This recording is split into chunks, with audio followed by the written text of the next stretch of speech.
বায়না, ও স্নান করবে। কি অবস্থা, এই যে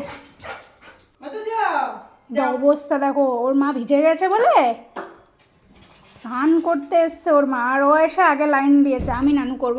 ওর ভয়ে ওর মা স্নান করতেও ঢুকছে না, লুকিয়ে লুকিয়ে থাকছে। কি অবস্থা,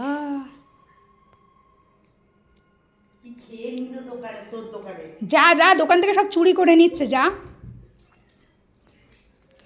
ওর মা বের করে দিচ্ছে একটু স্নান করার জন্য, ওর মাকে কি কি করতে হয়।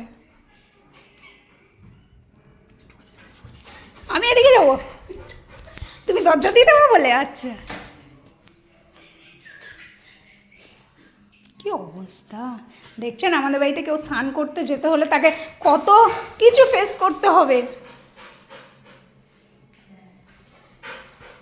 ও ওকে মনে হয় আবার বের করে দেবে। বাবা আমি সরে যাই, কোন দরজা কখন দিয়ে দেবে এরা।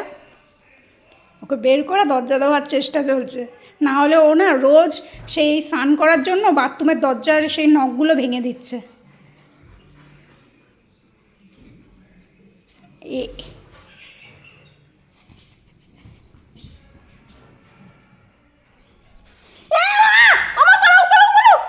ইয়ে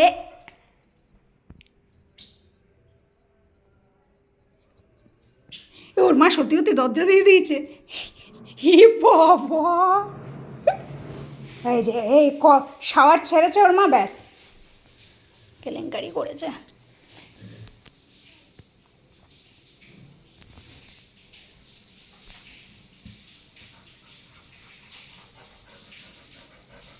না এবার ভাঙ দেখি, ভাঙ।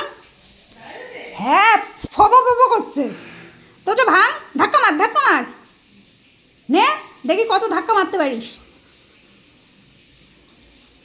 ডাক তোর মাকে, ডাক তোর মা কই, তো যে তোর মা কই। ও মাথা নিচু করে রয়েছে গো। হ্যাঁ বুড়ো, বাইরে এত বৃষ্টি পড়ছে, নানু করা যাবে না মা? তুমি বৃহস্পতিবার শ্যাম্পু করেছো না? আবার সামনের বৃহস্পতিবার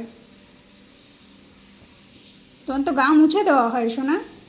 নানু করা যাবে না বুড়ো, আসো আসো, চলে এসো মা, চলে এসো। মা আমাদের নিল না, হ্যাঁ কোনো কথা নেই, চলে এসো তো বুড়ো। হ্যাঁ চলো এবার দেখি আমরা একটু দোকানদারি করে আসি। হ্যাঁ হ্যাঁ হ্যাঁ, কোথায় যাবে কে জানে। হ্যাঁ এখানে না বসে বলে, আচ্ছা তুমি এখানে বসো বসো, হুম।